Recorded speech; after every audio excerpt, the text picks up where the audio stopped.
إن الحمد لله نحمده ونستعينه ونستغفره ونعوذ بالله من شرور أنفسنا ومن سيئات أعمالنا من يهده الله فلا مضل له ومن يضلله فلا هادي له وأشهد أن لا إله إلا الله وحده لا شريك له وأشهد أن محمدًا عبده ورسوله فأعوذ بالله من الشيطان الرجيم بسم الله الرحمن الرحيم يا أيها الذين آمنوا اتقوا الله حق تقاته ولا تموتن إلا وأنتم مسلمون يا أيها الناس اتقوا ربكم الذي خلقكم من نفس واحدة وخلق منها زوجها وبث منهما رجالا كثيرا ونساء واتقوا الله الذي تساءلون به والأرحام إن الله كان عليكم رقيبا يا أيها الذين آمنوا اتقوا الله وقولوا قولا سديدا يصلح لكم أعمالكم ويغفر لكم ذنوبكم ومن يطع الله ورسوله فقد فاز فوزا عظيما أما بعد فإن أحسن الكلام كلام الله وخير الهدى هدي محمد صلى الله عليه وسلم وشر الأمور محدثاتها وكل محدثة بدعة وكل بدعة ضلالة وكل ضلالة في النار قال الله تبارك وتعالى في القرآن المجيد والفرقان الحميد فأعوذ بالله من الشيطان الرجيم بسم الله الرحمن الرحيم محمد رسول الله والذين معه أشداء على الكفار رحماء بينهم تراهم ركعا سجدا يبتغون فضلا من الله ورضوانا سيماهم في وجوههم من أثر السجود. محترم سامعین کرام و معزز حاضرین جمعہ اور خواتین اسلام، خطبہ مسنونہ کے بعد ہم نے سورۃ الفتح کی آخری آیت کریمہ یعنی 29 کی تلاوت کی ہے، جس میں اللہ تبارک و تعالی بیان فرماتا ہے محمد الرسول اللہ والذین معہ اشداء علی الکفار رحماء بینہم تراہم رکعا سجدا یبتغون فضلا من اللہ ورضوانا سیماہم فی وجوہہم من اثر السجود، کہ محمد صلی اللہ علیہ وسلم یہ اللہ کے رسول ہیں اور جو ان کے ساتھ ہیں یعنی صحابہ کرام، اشداء علی الکفار وہ کافروں پر بڑا سخت دل ہیں،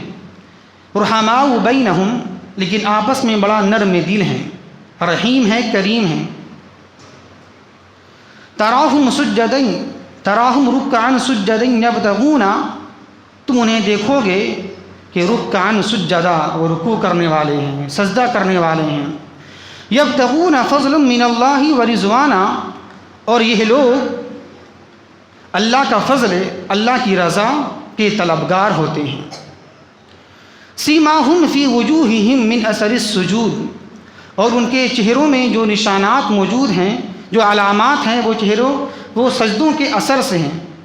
سجدوں کی وجہ سے ان کے چہروں پر نشانات علامات موجود ہیں۔ تو محترم سامعین کرام، آیت کے مناسبت کے لحاظ سے آج ہمارا موضوع خطابت ہے صحابہ کرام کا شوق عبادت۔ اس زمین کے اوپر اور انبیاء کرام کی جماعت کے بعد سب سے مقدس اور پاکیزہ ہستی یا کوئی جماعت ہے تو وہ صحابہ کرام کی جماعت ہے۔ ایسی جماعت نہ اس سے پہلے کبھی پیدا ہوئی، نہ آج موجود ہے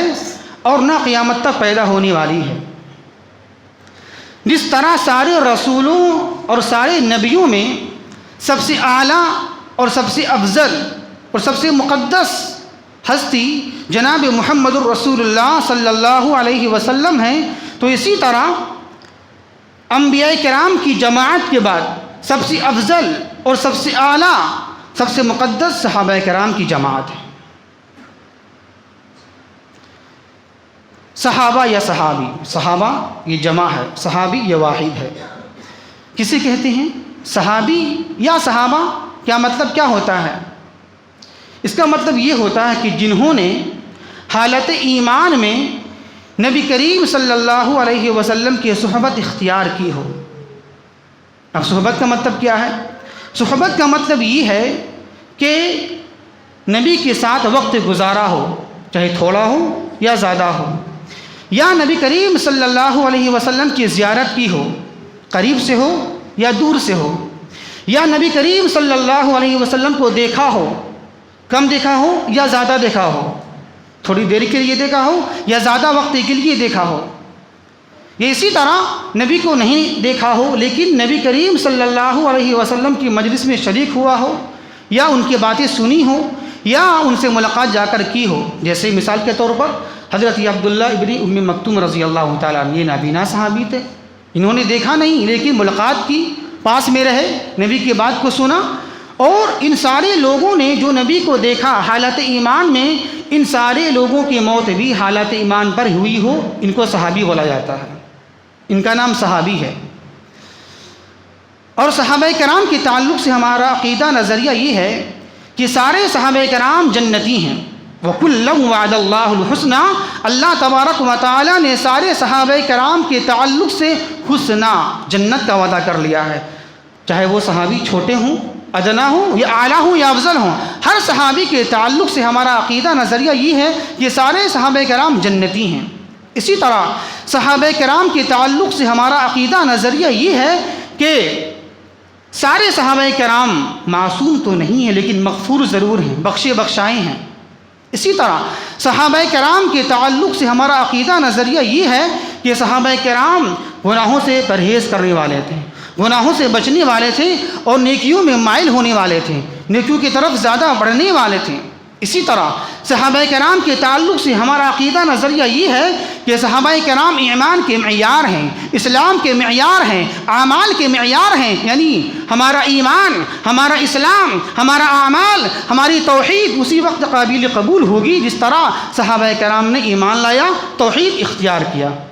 یہ ہمارا عقیدہ نظریہ ہے۔ تو آئیے ہم انہی صحابہ کرام کے تعلق سے دیکھتے ہیں کہ ان کا شوق عبادت کیسا تھا، یعنی وہ نیک اعمال میں، عبادات میں کتنا آگے آگے بڑھ کے حصہ لیتے تھے، عبادات کے اندر، نیک اعمال کے اندر ان کا شوق کس طرح تھا، اور ان کی محبت کیسی تھی نیکیوں سے، اور کس طرح صحابہ کرام نفرت کیا کرتے تھے گناہوں سے، کفر سے۔ آئیے ذرا دیکھتے ہیں۔ تو پہلی آیت کریمہ، محمد الرسول اللہ والذین معه اشداء علی الکفار رحماء بینہم تراہم رکعا سجدا یبتغون فضلا من اللہ ورضوانا سیماہم فی وجوہہم من اثر السجود، کہ محمد اللہ کے رسول صلی اللہ علیہ وسلم اور جو ان کے ساتھ ہیں، مراد صحابہ کرام، وہ کافروں پر بڑا سخت دل ہیں، بڑا سخت دل ہیں لیکن آپس میں بڑا رحیم ہے۔ ان کی علامت کیا ہے؟ اللہ نے بیان کیا ہے چند، ان کی نشانی کیا ہے؟ تراہم رکعن، انہیں دیکھو گے رکعن، زیادہ رکوع کرنے والے ہیں، زیادہ کثرت سے رکوع کرنے والے ہیں، سجدہ، زیادہ سجدے کرنے والے، مراد یہاں نفل کی ادائیگی، کثرت سے نفل پڑھنا، کثرت سے اللہ کو یاد کرنا، کثرت سے رکوع کرنے والے ہیں، زیادہ وہ سجدہ کرنے والے ہیں۔ اور اس سجدوں سے ان کا ارادہ کیا ہے، مقصد کیا ہے؟ یبتغون فضلا من اللہ ورضوانا، وہ اللہ تبارک و تعالیٰ کا فضل چاہتے ہیں اور اللہ تبارک و تعالیٰ کی رضامندی چاہتے ہیں۔ وہ سیماہم فی وجوہہم من اثر السجود، اور ان کی علامات ان کے چہروں پر سجدوں کی وجہ سے ظاہر ہیں، اتنا سجدہ کرتے ہیں، اتنا رکوع کرتے ہیں کہ آپ دیکھ کر سمجھ جائیں گے کہ ہاں ان کے جو چہرے پہ داغ ہیں، دھبے ہیں، نشانات ہیں، سجدے کی وجہ سے موجود ہیں۔ یہ ان کی فضیلت ہے، اور بتائی گئی ہے ان کی حالت کیا تھی۔ نماز کے وقت میں قیام اللیل، نماز پڑھنے کے لیے ان کی تعریف کی گئی کہ نماز اس طرح پڑھا کرتے تھے وہ۔ اسی طرح سورہ حجرات کے اندر ایک آیت کریمہ ہے، وَاعْلَمُوا أَنَّ فِيكُمْ رَسُولَ اللَّهِ لَوْ يُطِيعُكُمْ فِي كَثِيرٍ مِّنَ الْأَمْرِ لَعَنِتُّمْ وَلَكِنَّ اللَّهَ حَبَّبَ إِلَيْكُمُ الْإِيمَانَ وَزَيَّنَهُ فِي قُلُوبِكُمْ وَكَرَّهَ إِلَيْكُمُ الْكُفْرَ وَالْفُسُوقَ وَالْعِصْيَانَ أُولَٰئِكَ هُمُ الرَّاشِدُونَ کہ جان لو بے شک تمہارے درمیان جناب محمد الرسول اللہ صلی اللہ علیہ وسلم موجود ہیں. اگر یہ رسول تمہاری اکثر باتوں کو ماننا شروع کر دیں، ہر باتوں کو ماننا شروع کر دیں، تو تم مشقت میں پڑ جاؤ گے، پریشانی میں پڑ جاؤ گے. وَلَكِنَّ اللَّهَ حَبَّبَ إِلَيْكُمُ الْإِيمَانَ، لیکن اللہ تبارک و تعالیٰ نے ایمان کو، یہاں تذکرہ صحابہ کی کیا جا رہا ہے، صحابہ کرام کے تعلق سے، لیکن اللہ تبارک و تعالیٰ نے تمہارے اندر ایمان کو محبوب بنا دیا ہے، یعنی ان کی محبت ایمان سے ہو گئی تھی. وَزَيَّنَهُ فِي قُلُوبِكُمْ، اور اللہ تبارک و تعالیٰ نے اس ایمان کو، اس اسلام کو اس کے دلوں میں جاگوزی کر دیا تھا، پیوست کر دیا تھا، سجا دیا تھا، بسا دیا تھا. وَكَرَّهَ إِلَيْكُمُ الْكُفْرَ وَالْفُسُوقَ وَالْعِصْيَانَ، اور اللہ تبارک و تعالیٰ نے انہیں ناپسند کرا دیا تھا کفر سے، فسق سے، گناہوں سے، یعنی صحابہ کرام کو نفرت تھی کس سے؟ کفر، فسق، گناہ، اور انہیں ایمان، اسلام، اعمال بڑا محبوب ہو گیا تھا. اسی طرح سورہ حشر کی ایک آیت کریمہ ہے، والذین تبوؤوا الدار والایمان من قبلهم يحبون من هاجر الیہم ولا یجدون فی صدورهم حاجة مما اوتوا ویؤثرون علی انفسهم ولو کان بهم خصاصہ. یہاں تعریف کی جا رہی ہے انصار صحابہ کے بارے میں. انصار صحابہ یعنی جو مدینے میں اسلام لائے تھے، ایمان لائے تھے. والذین، جن لوگوں نے مدینہ کو اپنا قرار گاہ بنا لیا، ٹھکانہ بنا لیا، والایمان، اور ایمان کو اپنا قرار گاہ بنا لیا، اور یحبون والایمان، اور ایمان لے آئے مہاجرین کی ہجرت کرنے سے پہلے،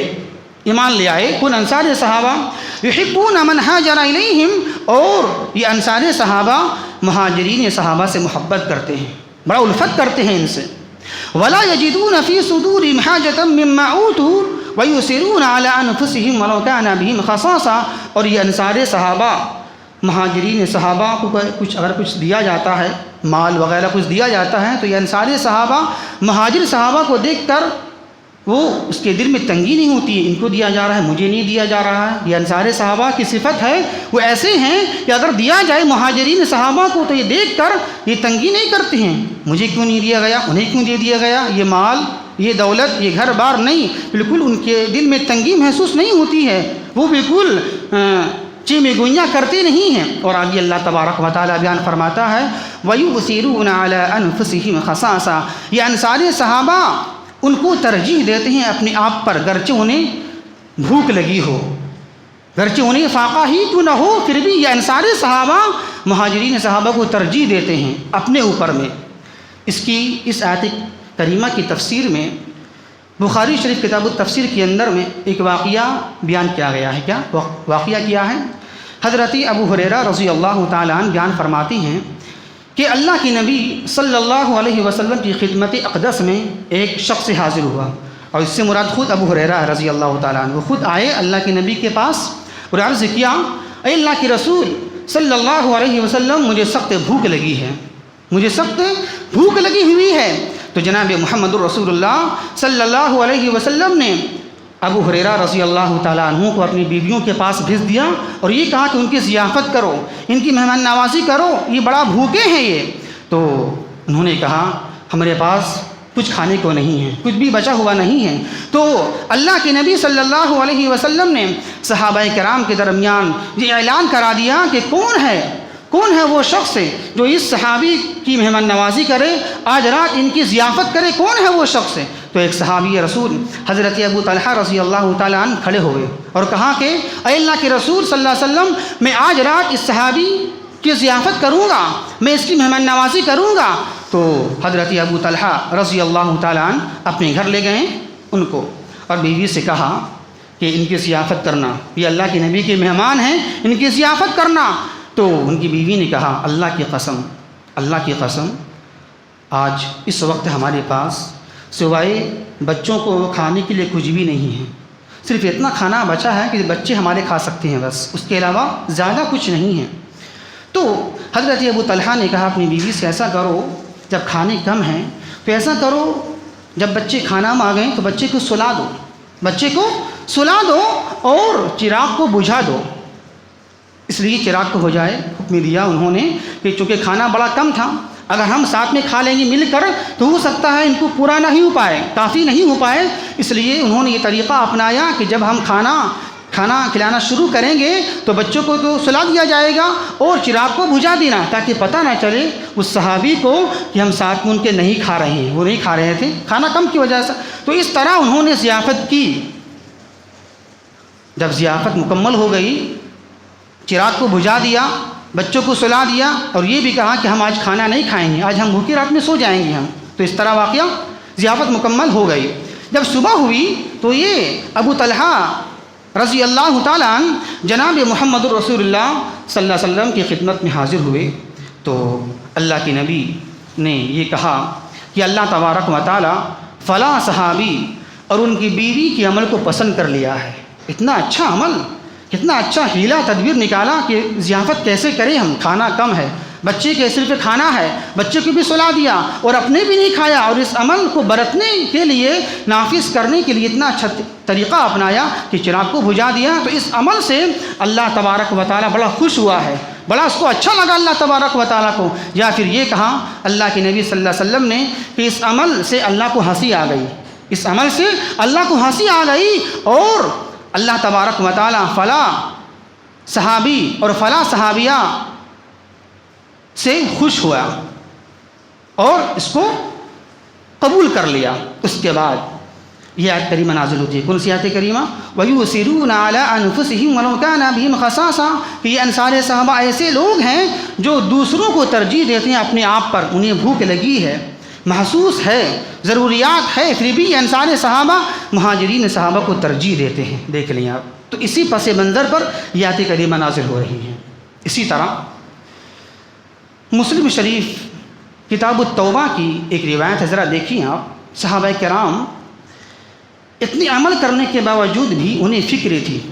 انہیں ایمان کی عمل کی فکر تھی اور وہ نفاق سے ڈرتے تھے، وہ کہیں ایسا ہو میرے اندر نفاق پیدا ہو جائے، ڈرتے تھے وہ۔ تو مسلم کی حدیث ہے کتاب التوبہ کی، حضرت حنظلہ رضی اللہ تعالیٰ عنہ اپنا واقعہ بیان فرماتی ہیں کہ میں ایک مرتبہ جناب محمد رسول اللہ صلی اللہ علیہ وسلم کی خدمت میں بیٹھا ہوا تھا، تو اللہ کے نبی صلی اللہ علیہ وسلم نے ہمیں واضح و نصیحت کی، واضح و نصیحت کیا، اچھی اچھی باتیں بیان فرمائیں،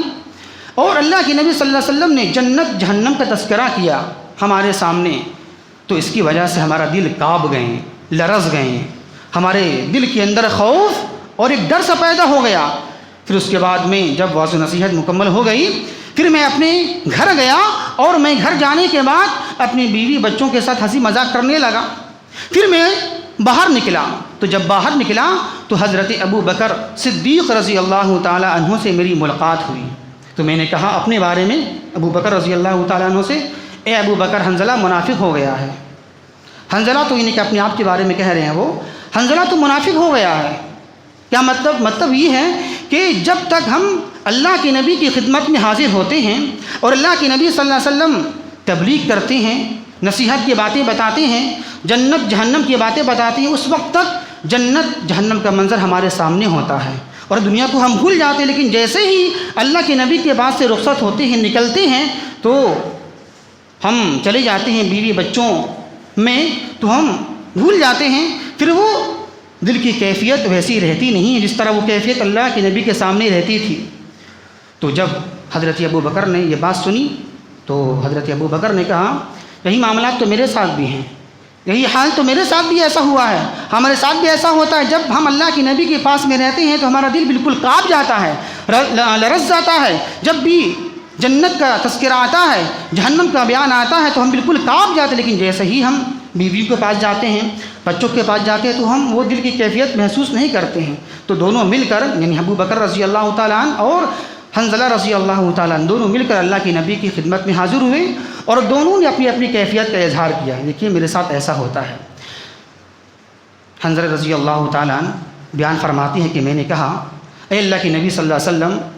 کہ میں جب آپ کے پاس میں رہتا ہوں اور آپ نصیحت کی باتیں سمجھاتے ہیں، جہنم کا واقعہ میرے سامنے آتا ہے تو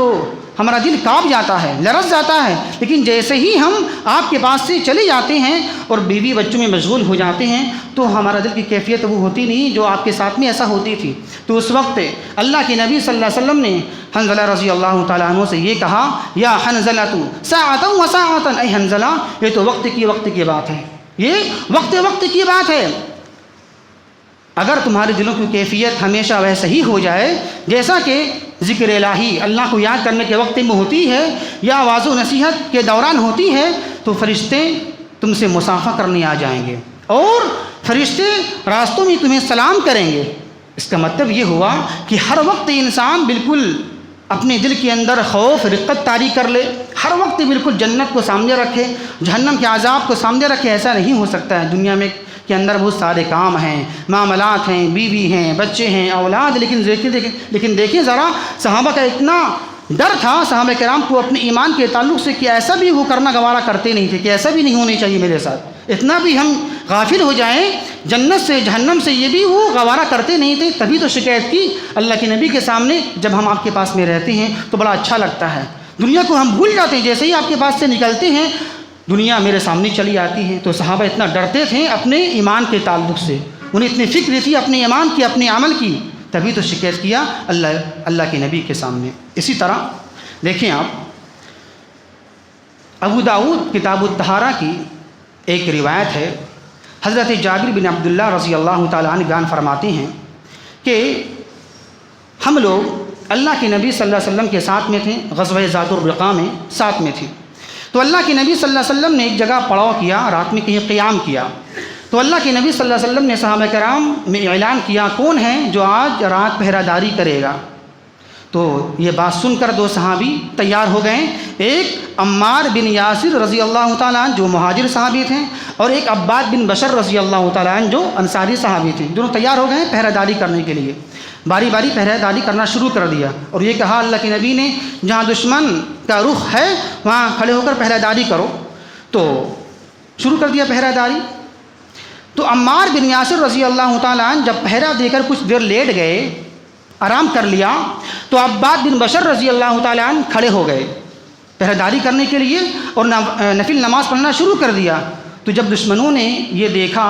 حالت نماز میں دیکھا عباد بن بشر رضی اللہ تعالیٰ عنہ کو، تو سمجھا کہ پہرہ داری کر رہے ہیں، یہ تو پہرہ کر رہے ہیں میرے تعلق سے، میرے بارے میں دیکھ ریکھ کر رہے ہیں۔ تو کیا کہ دشمنوں نے تیر ماری، دشمنوں نے نشانہ بٹھا کر تیر ماری، اور یہ تیر جا کر عباد بن بشر کے جسم میں پیوست ہو گیا، داخل ہو گیا۔ تو انہوں نے کیا کیا، نماز ہی کے دوران میں تیر کو اپنے جسم سے نکال دیا اور نماز کو جاری رکھا۔ دشمنوں نے پھر تیر ماری، پھر وہ تیر جا کر عباد بن بشر کے جسم میں پیوست ہو گیا، داخل ہو گیا۔ پھر انہوں نے نماز ہی کی حالت میں اپنے تیر کو نکال دیا، پھینک دیا۔ پھر دشمنوں نے تیسری تیر ماری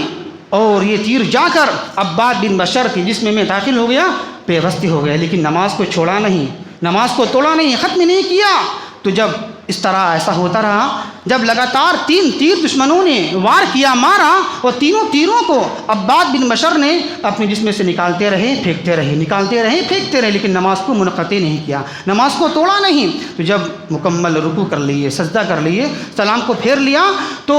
عمار بن یاسر کو جگایا، اٹھایا۔ تو جب دیکھا یہ منظر، عمار بن یاسر نے کہا سبحان اللہ،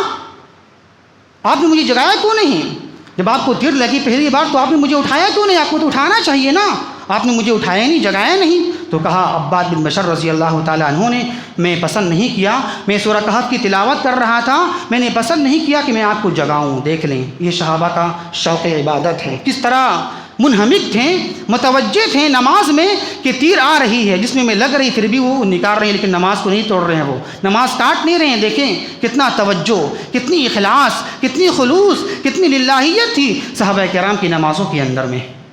تیر آئی پھر بھی نماز کو جاری رکھا۔ یہ تو بات ہوئی مرد حضرات کی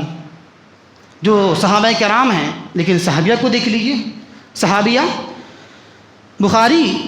کتاب التہجد کی ایک حدیث ہے، حضرت انس رضی اللہ تعالیٰ عنہ بیان فرماتے ہیں کہ ایک مرتبہ جناب محمد رسول اللہ صلی اللہ علیہ وسلم مسجد میں داخل ہوئے تو آپ کی نظر ایک رسی پر پڑی، رسی جو رسی دو ستونے کے درمیان تنی ہوئی تھی، لٹکی ہوئی تھی۔ تو جناب محمد رسول اللہ صلی اللہ علیہ وسلم نے پوچھا یہ رسی کیسی ہے؟ کس نے رسی کو یہ تان دیا ہے، لٹکا دیا ہے؟ تو لوگوں نے کہا زینب رضی اللہ تعالی عنہا نے ایسا کیا ہے، رسی کو باندھا ہے۔ بولے کیوں، کیا بات ہے؟ بلا اس لیے باندھا ہے کہ وہ نفل نماز پڑھتی ہیں، اور نفل نماز بھی اتنا لمبا قیام کرتی ہیں، اتنا لمبا قیام کرتی ہیں کہ قیام کرنے کی وجہ سے وہ تھک جاتی ہیں، بالکل چور چور ہو جاتی ہیں۔ جب بالکل تھک جاتی ہیں تو رسی سے اپنے آپ کو باندھ دیتی ہیں آرام کرنے کے لیے۔ تو جب اللہ کے نبی نے یہ بات سنی تو کہا ایسا مت کرو، ایسا مت کرو، جب تک تمہیں دل لگے نماز میں نماز پڑھو، جب تھک جاؤ تو چھوڑ دو، نماز مت پڑھو۔ دیکھیں مرد تو مرد، خواتین کا حال یہ ہے نمازوں کے اندر میں۔ یہ کس کی بات ہو رہی ہے؟ نفلی عبادت کی بات ہو رہی ہے، فرائض کی بات نہیں ہو رہی ہے، یہ نفل کی بات ہو رہی ہے۔ ذرا غور کریں، دیکھیں کہ وہ خواتین حضرات صحابیہ رضی اللہ تعالی عنہم، جب ان کا حال یہ تھا، ان کا شوق یہ تھا نفلی عبادات میں، تو غور کر سکتی ہیں آپ فرائض میں ان کا حال کیا ہوگا۔ جو فرائض ہیں، جو نفل، جو آپ کے فرض نمازی ہیں، فرض زکوٰۃ ہیں، فرض روزے، ان کا حال کیا ہوگا، آپ اندازہ کر لیجیے اب اس کا۔ اسی طرح بخاری کتاب التہجد کی ایک روایت ہے، حضرت عائشہ رضی اللہ تعالی عنہا بیان فرماتی ہیں کہ میرے پاس بنو اسد کی ایک عورت بیٹھی ہوئی تھی۔ اچانک اللہ کے نبی صلی اللہ علیہ وسلم میرے گھر میں داخل ہوئے، تو اللہ کے نبی صلی اللہ علیہ وسلم نے اس عورت کے بارے میں مجھ سے پوچھا یہ عورت کون ہے، کہاں سے آئی ہے؟ تو میں نے کہا اے اللہ کے رسول صلی اللہ علیہ وسلم، یہ عورت رات بھر سوتی نہیں ہے، یہ عورت جو ہے رات بھر نہیں سوتی ہے، رات بھر نماز پڑھتی ہی رہتی ہے۔ اللہ اکبر، صحابیہ رات بھر نماز پڑھتی رہتی ہے یہ عورت۔ تو اس وقت اللہ کے نبی صلی اللہ علیہ وسلم نے اس صحابیہ سے کہا تم اتنا ہی عمل کرو جتنا طاقت ہے تمہیں عمل کرنے کا، زیادہ عمل مت کرو۔ اللہ تبارک و تعالیٰ ثواب دینے سے تھکے گا نہیں، لیکن تم عمل کرنے سے تھک جاؤ گے۔ تو اتنا ہی عمل کرو جتنا آپ کے اندر طاقت ہے، قوت ہے، اتنا ہی عمل کرو، زیادہ عمل مت کرو۔ دیکھ لیجیے آپ، یہ صحابیہ ہیں۔ جب صحابیہ کے اندر میں اتنی قوت ہے، پاور ہے کہ رات بھر نماز پڑھ سکتی ہیں، تو وہ مرد حضرات صحابہ کرام کو آپ اندازہ کر لیجیے آپ، وہ کتنے آگے ہوتے ہیں عبادات کے اندر میں، اعمال میں کتنا آگے ہوں گے وہ۔ اسی طرح حیات الصحابہ، ذرا دیکھیے اب منظر میں دکھانا چاہ رہا ہوں، منظر ان کا شوق کتنا تھا، ان کی توجہ کتنی زیادہ تھی اعمال کے اندر میں، عبادات کے اندر میں۔ دیکھیں آپ حیات الصحابہ کے اندر ایک واقعہ بیان کیا جاتا ہے۔ حضرت عبداللہ بن ابو بکر رضی اللہ تعالیٰ عنہ بیان فرماتی ہیں کہ ایک مرتبہ حضرت ابو طلحہ انصاری رضی اللہ تعالیٰ عنہ اپنے ایک باغ میں نماز پڑھ رہے تھے۔ اچانک ایک چڑیا آئی، اور چڑیا پورے باغ میں گھومنے لگی، چہچہانے لگی، گھومنے لگی، اور وہ باہر نکلنے کا راستہ تلاش کر رہی تھی، لیکن راستہ اسے مل نہیں پا رہا تھا۔ اور تو اس عمل، چڑیا کے اس عمل سے حضرت ابو طلحہ کو بڑا تعجب ہوا، اور تھوڑی دیر کے لیے ان کی توجہ چڑیا کی طرف چلی گئی۔ تو چہچہا رہی تھی، ان کی توجہ ذرا سا ہلکا سا ان کی طرف چلی گئی، چڑیا کی طرف چلی گئی، تو توجہ ہٹنے کی وجہ سے یہ نماز میں بھول گئے۔ نماز میں شک واقع ہو گیا کہ میں نے نماز کتنی رکعت پڑھی ہے، 2 4 5 کتنی پڑھی ہے، پتہ نہیں چل رہا ہے، شک ہو گیا، تو اسے پریشانی لاحق ہوئی، انہیں پریشان یہ ہو گئے ایسا کیسے ہو گیا میرے ساتھ۔ تو انہوں نے اپنے دل کے اندر ہی یہ بات کہی آج میرے مال نے فتنے میں ڈال دیا ہے، آج میرے مال نے فتنے میں ڈال دیا ہے۔ فوراً نماز ختم کی، اور نماز ختم کرنے کے بعد جناب محمد رسول اللہ صلی اللہ علیہ وسلم کی خدمت اقدس میں حاضر ہوئے اور اپنا واقعہ بیان کیا، اور یہ کہا اے اللہ کے رسول صلی اللہ علیہ وسلم، جس مال نے مجھے نماز پڑھنے نہیں دیا، فتنے میں ڈال دیا، آج میں اس مال کو، اس باغ کو آپ کے حوالے کر دے رہا ہوں، صدقہ میں کر دے رہا ہوں، آپ جہاں چاہیں خرچ کریں۔ آپ دیکھ لیں یہ صحابہ کرام کا شوق عبادت، ان کے توجہ، ان کی انہماک اس قدر تھی عبادات کے اندر میں، ذرا سا ہلکا سا توجہ بھٹکی، وہ باغ کو بیچ دیا، باغ کو اللہ کے راستے میں خرچ کر دیا، دے دیا۔ اور دیکھیں لاسٹ بات ختم کروں گا اب، طبقات ابن سعد مصنف عبد الرزاق کے اندر ایک واقعہ موجود ہے۔ حضرت ابو بردہ رضی اللہ تعالی بردہ رحمۃ اللہ علیہ بیان فرماتی ہیں کہ ایک مرتبہ عثمان بن مظعوم رضی اللہ تعالیٰ عنہ کی بیوی اہلیہ اللہ کے نبی کی خدمت میں حاضر ہوئی، تو اللہ کے نبی صلی اللہ علیہ وسلم نے انہیں اچھی حالت میں دیکھا نہیں، یعنی کہ وہ سجی سنوری میں نہیں تھی، وہ بڑا کپڑے بڑے اچھی حالت میں نہیں تھے، یعنی کہ وہ سجی سنوری نہیں تھی۔ تو اللہ کے نبی نے پوچھا تم نے یہ حالت کیوں بنا رکھی ہے، تمہیں ایسا کیوں ہو گیا، کیا وجہ ہے؟ تو انہوں نے کہا کہ اپنے شوہر کے بارے میں تو وہ تو رات میں نماز ہی پڑھتے رہتے ہیں، دن میں ہمیشہ روزہ ہی رکھتے رہتے ہیں، میں کس کے لیے سجیں گی سنوروں گی، میں کس کے لیے زیب و زینت اختیار کروں گی، وہ تو ہمیشہ رات میں نماز پڑھ رہے ہیں، دن میں روزہ رکھ رہے ہیں، تو میں کس کے لیے سجی اور سوروں، میں کس کے لیے اچھا بن کے دکھاؤں اپنے آپ کو۔ تو جب یہ بات پہنچی اللہ کے نبی کے کانوں میں سنی، تو اللہ کے نبی صلی اللہ علیہ وسلم نے عثمان بن مسعود رضی اللہ تعالیٰ عنہ سے ملاقات کی، ان سے ملنے کے لیے گئے اور یہ کہا کہ ایسا مت کرنا دوبارہ، تمہاری بات خبر پہنچی ہے تمہارے تعلق سے کہ تم ایسا کرتے ہو، بیوی پر توجہ دیتے نہیں ہو، تم ایسا مت کرنا آئندہ، یعنی تو اپنی بیوی پر توجہ دو، ذرا سا وقت وہاں بھی لگاؤ، بیوی کو اپنے سے قریب کرو۔ تو پھر وہ صحابی اس سے باز آ گئے، رک گئے، یعنی صحابیہ کے ساتھ اپنے وقت دینے لگے، کچھ وقت وہاں بھی لگانے لگے۔ پھر راوی بیان فرماتے ہیں جب عثمان بن مظعون رضی اللہ تعالیٰ عنہ کی بیوی اہلیہ جب دوبارہ آئیں اللہ کے نبی کے بیویوں کے پاس میں، تو بڑا دلہن کی طرح سج کے آئیں، ایک دم دلہن کی طرح بالکل زیب و زینت اختیار کر کے آ رہی ہیں۔ دیکھیے فوراً مان گئے۔ تو دیکھیے صحابی رسول کے بارے میں، بیوی موجود ہے لیکن رات بھر پھر بھی نفل نماز، دن میں روزہ، بیوی کو کنارے کر دیے ہیں، لیکن یہ بھی غلط ہے۔ لیکن دیکھیں آپ کہ کس قدر ان کا شوق تھا، کس قدر وہ توجہ دیا کرتے تھے عبادات کے اندر میں، اللہ کے اعمال کے اندر میں۔ دیکھیں آپ، تو اس سے پتہ ہی چلا کہ عبادات میں کس طرح ان کا مقام تھا، اور یہ بھی اس سے معلوم یہ ہوتا ہے کہ زیب و زینت اختیار کرنا عورتوں کے لیے غلط نہیں ہے، کر سکتی ہیں عورت، ایسا نہیں بالکل نہیں کرنا ہے، زیب و زینت سجنا نہیں ہے، سورنا نہیں ہے، ایسا نہیں، بلکہ کر سکتی ہیں، وہ کرنا چاہیے اپنے شوہروں کے لیے، بالکل نہ کریں، بالکل تقویٰ لے کر بیٹھی رہیں، ایسا بھی نہیں ہے اسلام کے اندر میں، سجنا سورنا کچھ تفریح ہونی چاہیے اسلام کے اندر میں۔ اسی طرح آخر واقعہ دیکھ لیں، مسلم کتاب الصیام کی ایک روایت ہے، حضرت عبداللہ بن عمر بن عاص رضی اللہ تعالیٰ عنہ بیان فرماتے ہیں کہ اللہ کے نبی صلی اللہ علیہ وسلم نے مجھ سے یہ کہا کہ تمہارے تعلق سے میرے پاس خبر پہنچی ہے کہ تم روزانہ رات میں نفل نماز پڑھتے ہو اور روز دن میں تم روزہ رکھتے ہو، تو ایسا مت کرو، آئندہ ایسا مت کرنا، کیونکہ تمہارے اوپر تمہارے جسم کا حق ہے، تمہاری آنکھ کا بھی حق ہے، اور تمہاری بیوی کا بھی حق ہے۔ ایسا کرو، تم کبھی روزہ رکھو کبھی روزہ چھوڑو، اور ایسا کرو تم ہر مہینہ 3 دن کا روزہ رکھو، یہ سال بھر کے روزے کے برابر ہو جائے گا۔ اس کے بعد صحابی نے کہا یہ بات سن کر اللہ کے رسول مجھے ہمت اور زیادہ ہے، مجھے طاقت زیادہ ہے کہ میں روزانہ روزہ رکھ سکتا ہوں اور میں روزانہ نفل نماز ادا کر سکتا ہوں، قوت میرے اندر اتنی زیادہ ہے، ہم ایسا کر سکتے ہیں۔ تو اللہ کے نبی نے کہا ٹھیک ہے، جب قوت اتنی زیادہ ہے تو ایسا کرو، تم داؤدی روزہ رکھو، حضرت داؤد والا روزہ رکھو، مطلب یہ ہے کہ ایک دن روزہ رکھو ایک دن روزہ چھوڑ دو۔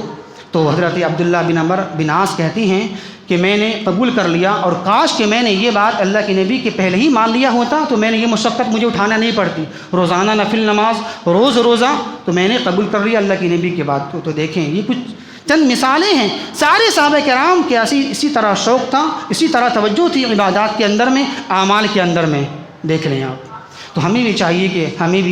ہم بھی اسی صحابی کے ماننے والے ہیں، اور یہ صحابہ کرام بھی اللہ کے نبی کے محب تھے، چاہنے والے تھے، متبعین تھے، اور آج ہم بھی نبی کے متبعین ہیں، نبی کے چاہنے والے ہیں۔ تو ہمیں بھی چاہیے کہ ٹھیک کم از کم زیادہ نہ ہو، جتنا ہو سکے اپنا ہم توجہ، انہماک، اپنی پوری مکمل طاقت اور صرف ہم اعمال کے اندر میں کریں۔ ہم اللہ سے دعا ہے کہ اللہ تبارک و تعالی ہمیں صحیح سمجھ کے توفیق عطا فرمائے۔ وما توفیقی الا باللہ انہ تعالی جواد کریم ملک بر رؤوف الرحیم۔